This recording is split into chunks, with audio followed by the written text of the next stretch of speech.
Assalamualaikum warahmatullahi wabarakatuh. Perkenalkan, nama saya Gilang Muhammad Aziz dengan NIM 2016-210-410. Di sini saya akan menjelaskan tentang strategi lokasi, di mana dalam pemilihan strategi lokasi sebuah perusahaan perlu memperhatikannya sebelum membangun atau membuka sebuah usaha. Di mana dalam strategi pemasaran, adanya pemilihan lokasi sendiri ini merupakan kesuksesan bagi sebuah perusahaan dalam membuka usahanya di awal. Strategi lokasi ini semakin strategis tempat yang akan dipilih, maka penjualan juga akan meningkat. Justru sebaliknya, jika kita memilih tempat tersebut tidak strategis, maka penjualan pun juga akan tidak terlalu bagus. Dimana untuk itu, sebelum memulai usaha atau bisnis, pilih terlebih dahulu tempat yang akan kita tuju untuk sebuah usaha, yaitu dengan melakukan sebuah riset atau survei dan membandingkannya dengan beberapa pilihan-pilihan yang sudah kita ambil sebelumnya. Salah satu keputusan yang paling penting dibuat oleh perusahaan, di mana mereka akan menempatkan kegiatan operasional mereka. Nah, keputusan yang harus diambil oleh manajer operasional adalah strategi lokasi, di mana sejumlah perusahaan melakukannya mengingat lokasi untuk operasional sangat mempengaruhi biaya, baik itu biaya tetap maupun biaya variabel, di mana lokasi sangat mempengaruhi risiko dan keuntungan perusahaan secara keseluruhan.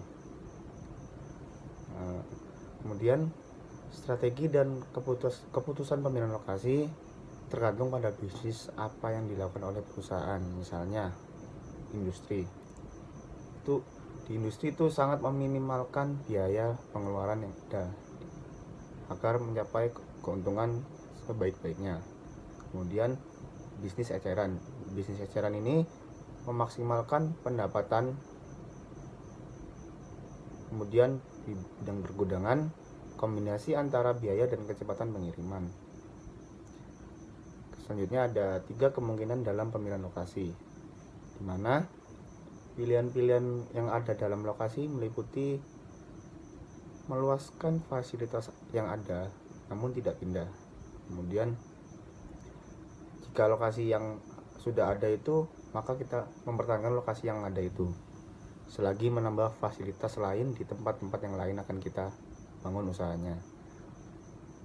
Kemudian menutup fasilitas yang ada dan pindah ke lokasi lain jika itu. Pada umumnya keputusan lokasi ini merupakan keputusan yang jangka panjang, yaitu susah sekali untuk direvisi, mempunyai efek pada biaya tetap maupun biaya variabel, seperti biaya transportasi, pajak, sewa, dan lain-lain. Dengan kata lain, tujuan strategi lokasi ini yaitu memaksimalkan manfaat lokasi bagi perusahaan. Sekian dari saya. Selanjutnya akan dilanjutkan oleh rekan saya. Terima kasih atas kesempatannya. Nama saya Noel dengan NIM 508. Di saat ini saya akan mempresentasikan tentang faktor-faktor yang mempengaruhi keputusan lokasi. Nah, ada beberapa faktor yang mempengaruhi keputusan lokasi. Yang pertama adalah produktivitas tenaga kerja. Saat memutuskan sebuah lokasi, manajemen mungkin tergiur dengan tingkat upah yang rendah pada suatu daerah. Dengan tingkat pendidikan yang rendah atau kebiasaan kerja yang buruk, pekerja yang tidak terlatih mungkin bukan merupakan hal yang baik bagi perusahaan walaupun upahnya rendah. Demikian pula pekerja yang tidak dapat atau tidak konsisten dalam bekerja tidak memberikan kebaikan bagi organisasi walaupun upahnya rendah.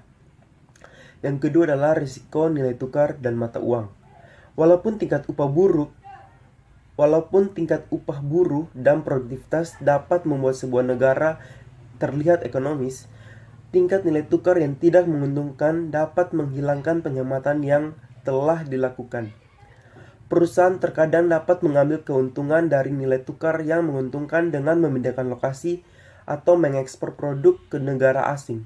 Walaupun demikian, nilai mata uang asing di hampir semua negara terus berfluktuasi. Yang berikutnya adalah biaya-biaya. Biaya lokasi dapat dibagi menjadi 2 kategori, yaitu biaya nyata dan biaya tidak nyata. Biaya nyata adalah biaya yang dapat diidentifikasi langsung dan dihitung cepat. Biaya nyata meliputi biaya layanan umum, tenaga kerja, bahan baku, pajak, penyusutan, serta biaya lain yang dapat diidentifikasi oleh Departemen Akuntansi dan pihak manajemen. Sedangkan biaya tidak nyata adalah biaya yang meliputi pendidikan, fasilitas transportasi umum, sikap masyarakat terhadap industri perusahaan, serta kualitas dan sikap calon pekerja. Biaya tidak nyata juga meliputi variabel kualitas hidup seperti iklim dan kelompok olahraga yang dapat mempengaruhi proses rekrutmen para pekerja. Demikian presentasi dari saya, akan dilanjutkan oleh rekan saya. Terima kasih atas kesempatannya. Saya Helmi Khoror Rizky, NIM 2017-210096 akan melanjutkan presentasi tentang faktor-faktor yang mempengaruhi lokasi. Yang keempat yaitu resiko politik nilai dan budaya. Resiko politik berhubungan dengan kemungkinan berfluktuasinya sikap pemerintah nasional, negara bagian, dan lokal terhadap kepemilikan swasta dan intelektual, penetapan zona, polusi, serta stabilitas ketenaga kerjaan. Sikap pekerja mungkin berbeda dari satu negara dengan negara lain, daerah dengan daerah lain. Sikap ini dapat mempengaruhi keputusan perusahaan apakah akan memberikan penawaran pada pekerja yang ada sekarang jika perusahaan pindah ke lokasi baru. Satu dari tantangan terbesar keputusan operasi global adalah berkompromi dengan budaya negara lain. Perbedaan budaya pekerja dan pemasok dalam hal ketetapan waktu membuat perbedaan besar dalam jadwal produksi dan pengiriman. Yang kelima, yaitu kedekatan pada pasar. Bagi sejumlah perusahaan, berada pada lokasi yang dekat dengan pelanggan adalah sangat penting. Organisasi jasa seperti toko obat, restoran, kantor pos, atau pencukur rambut mendapati bahwa kedekatan pada pasar merupakan aktor lokasi utama. Perusahaan manufaktur mendapati pendekatan dengan pelanggan ketika biaya pengiriman barang jadi mahal atau sulit. Mungkin disebabkan produk yang dikirim banyak, berat, ataupun mudah pecah. Merupakan hal yang sangat berguna. Selain itu, dengan produksi yang just in time, pemasok menginginkan lokasi yang dekat dengan pelanggan. Yang keenam yaitu kedekatan pada pemasok. Perusahaan menempatkan diri dekat dengan barang mentah dan pemasok karena barang-barang yang mudah busuk. Yang kedua yaitu biaya transportasi. Yang ketiga jumlah produk yang sangat banyak. Para penghasil roti, susu, sayuran, dan makanan laut beku berhubungan dengan barang mentah yang mudah busuk sehingga mereka kerap berlokasi dekat dengan pemasok. Perusahaan yang bergantung pada input yang berupa bahan mentah yang berat atau yang berjumlah sama, seperti produsen baja yang menggunakan batu bara dan biji besi, harus membayar biaya transportasi yang sangat mahal sehingga biaya transportasi menjadi aktor utama. Yang terakhir yaitu kedekatan pada pesaing. Mungkin terasa jika perusahaan juga senang berdekatan dengan para pesaingnya, cenderung yang disebut pengelompokan atau clustering yang sering terjadi apabila sumber daya utama ditemukan di wilayah tersebut. Sumber daya ini meliputi sumber daya alam, informasi, modal proyek, dan bakat.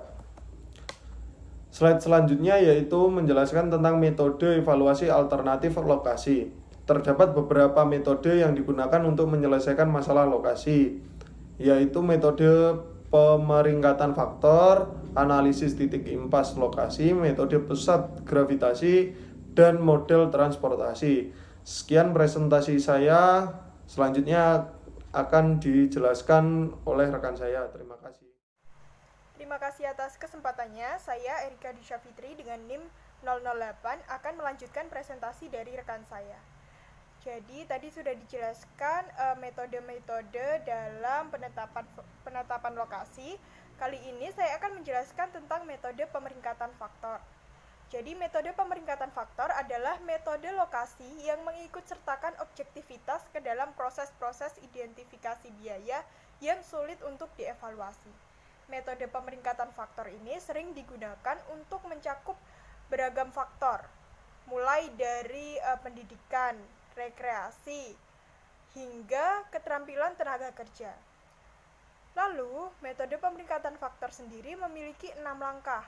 Yang pertama adalah membuat daftar faktor yang berhubungan atau yang sering kita sebut sebagai faktor penentu keberhasilan. Lalu yang kedua adalah memberikan sebuah bobot untuk setiap faktor untuk menggambarkan kepentingan relatif dalam tujuan perusahaan. Lalu yang ketiga, membuat skala untuk setiap faktor. Biasanya range dari skala ini adalah 1 hingga 10 atau bisa saja 1 hingga 100. Lalu meminta penilaian manajemen untuk setiap lokasi dan nilai total untuk setiap lokasi dengan menggunakan skala pada langkah yang ketiga tadi. Lalu yang kelima, mengalihkan nilai dengan bobot setiap faktor dan jumlahkan nilai total untuk setiap lokasi. Lalu yang keenam, membuat rekomendasi berdasarkan nilai poin maksimal yang juga harus mempertimbangkan hasil kualitatif. Nanti kita akan menuju ke prosesnya.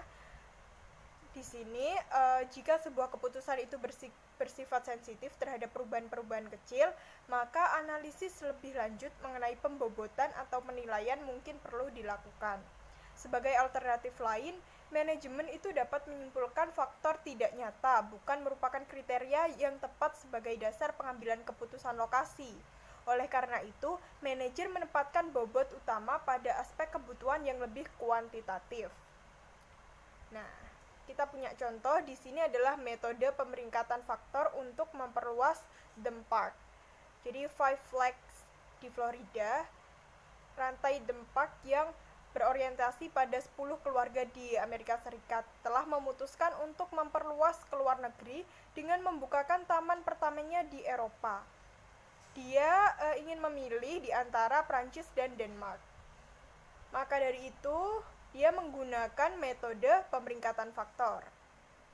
Jadi di sini ada tabel-tabel dan faktor kunci keberhasilan sudah ditetapkan. Ada 5.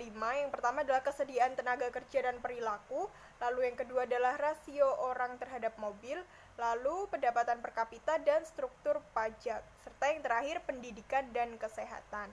Untuk bobotnya sudah ditentukan, ketersediaan tenaga 0,25 dan seterusnya. Lalu skor antara Prancis dan Denmark juga sudah didapatkan. Lalu langkah selanjutnya adalah mengalihkan bobot tersebut dengan masing-masing nilai yang sudah didapatkan. Untuk Prancis 0,25 dari bobot dan 70 dari nilainya. Akhirnya diperoleh nilai 17,5. Untuk Denmark 0,25 dikalikan dengan nilainya yaitu 60 hingga mencapai 15 dan begitu pula seterusnya. Maka dengan demikian yang dipilih yang mana? Maka yang dipilih adalah faktor yang terbesar. Karena di sini faktor kunci keberhasilannya adalah ketersediaan tenaga kerja, rasio orang terhadap mobil, pendapatan per kapita, struktur pajak, serta pendidikan dan kesehatan. Maka itu kita harus mencari faktor-faktor yang paling besar totalnya. Dan di sini total yang paling besar adalah dari Prancis, sehingga perusahaan tersebut bisa membuka taman pertamanya di Eropa, yaitu berada di Prancis. Lalu yang kedua, saya akan menjelaskan tentang analisis biaya volume lokasi. Jadi analisis biaya volume lokasi adalah teknik untuk membuat perbandingan ekonomi dari alternatif lokasi dengan mengidentifikasi biaya tetap dan variabel serta menggambar grafik untuk masing-masing lokasi. Lalu dapat ditentukan mana yang memberikan biaya terendah. Analisis biaya volume lokasi dapat dilakukan secara matematis atau grafis. Pendekatan grafis memiliki keuntungan untuk menyediakan kisaran volume atas masing-masing lokasi mana yang lebih disukai. Nah, untuk analisis biaya volume lokasi sendiri memiliki 3 langkah. Yang pertama adalah menentukan biaya tetap dan variabel untuk tiap lokasi. Lalu yang kedua adalah memplot biaya untuk tiap-tiap lokasi dengan biaya yang pada sumbu vertikal yaitu dari grafik dan volume tahunan pada sumbu horizontal. Jadi pada vertikal ada biaya dan pada horizontal ada volume tahunan.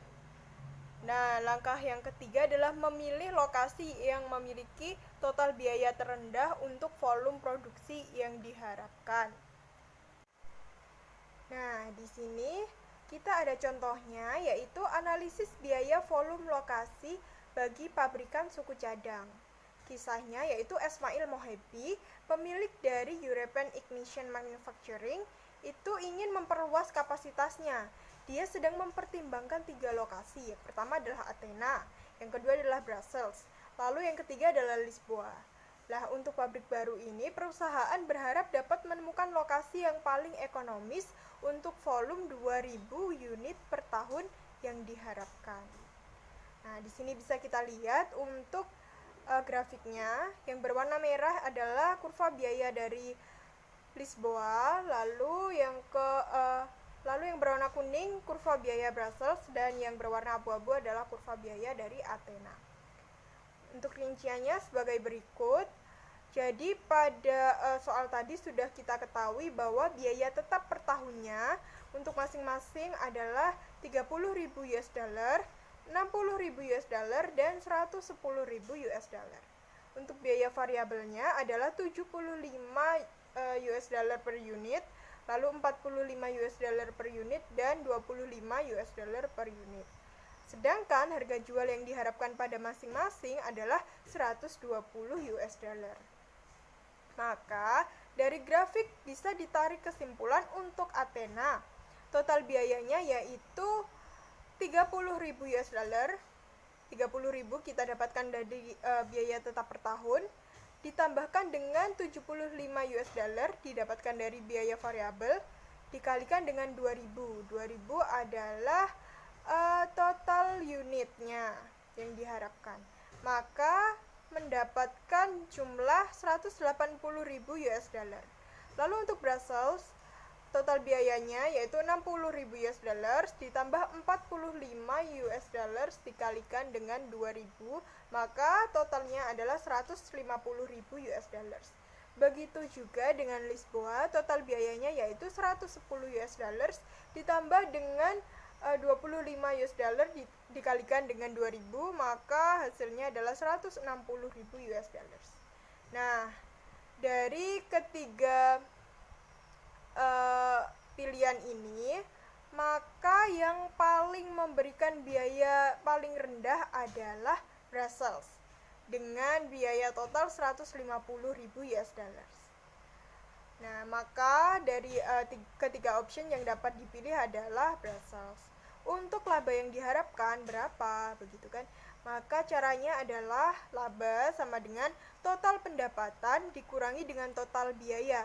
Total pendapatannya bisa kita hitung dari ini, harga jual dari masing-masing sudah kita ketahui sebelumnya adalah 120 US dollar. Maka 120 itu kita kalikan dengan 2000, lalu hasilnya kita kurangkan dengan total biaya dari Brussels yaitu 150.000 US dollar. Maka diperoleh laba 90.000 US dollar per tahun. Nah, ini adalah kesimpulannya. Untuk itu perusahaan bisa memilih Brussels untuk tempatnya dengan total biaya 150.000 US dollars dan dengan laba yang diharapkan adalah 90.000 US dollars per tahunnya. Sekian dari saya dan akan segera dilanjutkan oleh rekan saya. Terima kasih. Baik, terima kasih atas kesempatannya. Assalamualaikum warahmatullahi wabarakatuh. Perkenalkan, nama saya Dewi Makfira dengan NIM 2019-210009.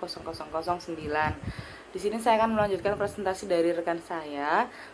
Saya akan menjelaskan metode pusat gravitasi. Metode pusat gravitasi adalah sebuah metode atau teknik matematika yang digunakan untuk menemukan lokasi pusat distribusi yang akan meminimalkan biaya distribusi. Di mana nanti pemilik usaha itu harus benar-benar menghitung manakah jarak yang paling mengeluarkan biaya minim untuk melakukan sebuah distribusi. Nah, di sini ada rumus dari koordinat X pusat gravitasi dan koordinat Y pusat gravitasi, di mana dx merupakan koordinat X lokasi I dan dy adalah koordinat Y lokasi I. Nanti akan ada latihan soal yang mana X itu merupakan sumbu utara dan Y adalah X adalah sumbu utara selatan dan Y adalah sumbu timur barat. Dan Q adalah jumlah barang yang dipindahkan ke atau dari lokasi I. Nah, pada latihan soal ini terdapat 4 lokasi gerai, yaitu di Chicago, Pittsburgh, New York, dan Atlanta. Nah, di mana jumlah kontainer yang dikirimkan per bulan itu 2000, 1000, 1000, dan 2000. Di sini terdapat grafik X dan Y, di mana pusat gravitasinya itu sudah dihitung, yaitu terletak pada titik 66,7 dan 93,3. Nah, titik pusat gravitasi ini adalah pusat di mana lokasi perusahaan itu berada, dan kita harus mencari titik koordinat dari keempat kota distributor atau keempat kota yang akan kita kirim barangnya, seperti itu. Nah, ketika sudah tahu di mana lokasinya, maka kita juga harus mengira-ngira manakah kota yang kira-kira itu ketika kita mengirim biaya distribusinya itu paling minimal. Jadi di sini gunanya metode gravitasi itu adalah ketika sudah menghitung secara matematis, kita juga akan tahu atau meramalkan kota mana yang akan memiliki biaya distribusi minimal, seperti itu. Metode pusat gravitasi mengasumsikan bahwa biaya secara langsung proporsional bagi keduanya, yaitu jarak dan volume yang dikirimkan. Nah, lokasi yang ideal adalah yang dapat meminimalkan jarak yang tertimbang di antara gudang dan gerai retailnya, di mana jarak yang tertimbang oleh jumlah kontainer yang dikirimkan. Maksudnya adalah ketika kita sudah menghitung secara matematis, kita akan menemukan lokasi kan. Jadi lokasi-lokasi mana sih yang sekiranya itu memiliki biaya distribusi minimal. Nah, biaya distribusi minimal itu dapat dilihat dari jarak dan volume yang dikirimkan. Jarak ini kan bisa dilihat dari titik tadi kan, titik mana yang paling dekat. Sedangkan volume, jadi bisa dilihat juga dengan jarak, misal yang di New York, dengan jarak sekian kita tuh akan mengirimkan sebanyak 1000 kontainer. Jadi apakah itu minimal, apakah itu minimum, juga bisa dibandingkan dengan kota-kota yang lain, seperti itu. Nah, selanjutnya adalah model transportasi. Model transportasi merupakan model di mana yang akan menentukan pola pengiriman terbaik dari beberapa poin penawaran atau sumber daya kepada beberapa poin permintaan atau tujuan. Dengan demikian dapat meminimalkan total produksi dan biaya transportasi. Nah, jika model yang metode pusat gravitasi itu menghitung secara matematis dan kita mendapatkan lokasi-lokasi yang mana lokasi tersebut akan memberi kita ramalan atau data yang mana kita itu akan mengetahui biaya distribusi minimum. Nah, tapi kalau model transportasi, kita akan melakukan sebuah tawar-menawar dengan pelanggan, yang mana nanti tawar-menawar tersebut akan meminimalkan total produksi dan biaya transportasi kita, seperti itu. Sekian dari presentasi saya, selanjutnya akan dibawakan oleh rekan saya. Terima kasih. Assalamualaikum warahmatullahi wabarakatuh. Terima kasih atas kesempatannya. Perkenalkan, nama saya Yulia Rahma dengan NIM 2019-210097. Di sini saya akan mempresentasikan tentang strategi lokasi jasa.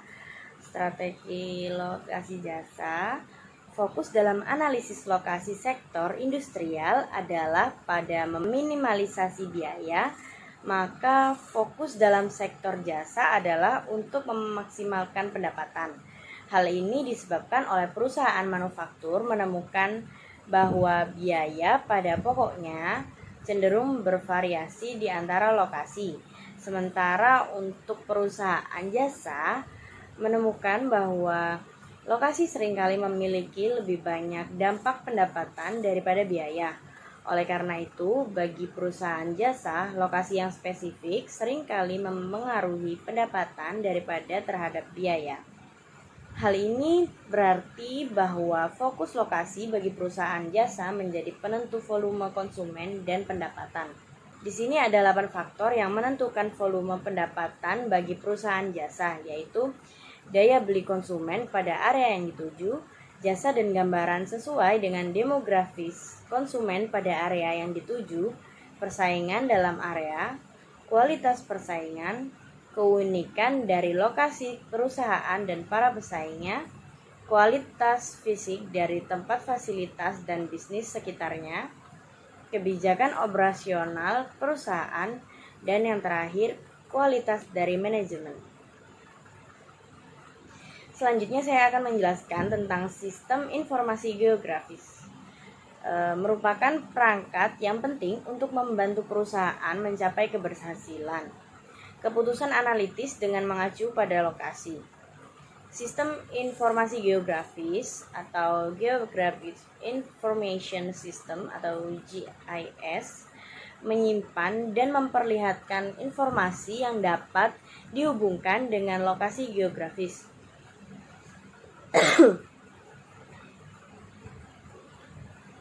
Sebagai contoh, para peritel, bank, jaringan makanan, pompa bensin, dan lisensi percetakan dapat seluruhnya menggunakan berkas yang dikode secara geografis dari GIS untuk melaksanakan analisis demografis. Dengan mengombinasikan populasi, umur, pendapatan, arus lalu lintas, dan pendapatan penduduk ditampilkan secara geografis. Para peritel dapat menandai lokasi yang terbaik bagi gerainya yang baru atau restoran. Ada beberapa basis data geografis yang tersedia dalam banyak GIS, yaitu data sensus dengan blok, daerah, kota, daerah wilayah, distrik, kongresional, area metropolitan, negara bagian, dan kode pos.